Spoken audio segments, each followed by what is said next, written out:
ఈరోజు ఎంతోమంది విశ్వాసులు అనేవారు, క్రీస్తు రక్తంలో కడగబడ్డాననేవారు, నేను బాప్తిజం తీసుకున్నాను, నేను యేసుని సొంత రక్షణను అంగీకరించాను, అవసరమైతే నేను పరిశుద్ధాత్మతో నింపబడి ఉన్నాను అని చెప్తున్న వారు కూడా సులభంగా పడిపోయే నెంబర్ 1 పాపం ఏంటంటే ఇచ్చ. ఈరోజు ఈ ప్రశ్న అడుగుతాను కూడా భయం వేస్తుంది ఆలయంలో, ఎందుకంటే ఎంతమంది చెయ్యెత్తగలుగుతారో.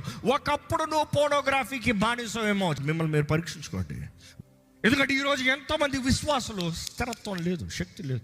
When was the last time అశ్లీలమైన దృశ్యములు చూస్తూ ఆనందించు? When was the last time, ఎప్పుడు చివరిసారి ఈ షార్ట్స్లో అక్కర్లేని సడ్యూసివ్ థింగ్స్ చూసుకుంటూ కూర్చున్నావు? ఈరోజు ఎంతమంది చెప్తున్నారు, నేను రక్షించబడ్డాను, ఎక్కడుంది నీ రక్షణ జీవితం? నేను విడిపించబడ్డాను, ఎక్కడుంది నీ మార్పు? నీ అంతటా నీవు పాపాన్ని జయించి జీవించాలంటే ఎప్పటికైనా కుదురుతుందా? అందుకని ప్రతిదినము దేవుని చేతుల్లో మనం సమర్పించుకుని పరిశుద్ధాత్మ సహాయాన్ని వేడుకుంటూ పరిశుద్ధాత్మ ద్వారా నింపి నడిపించబడవలసిన అవసరత ఎంతో ఉంది.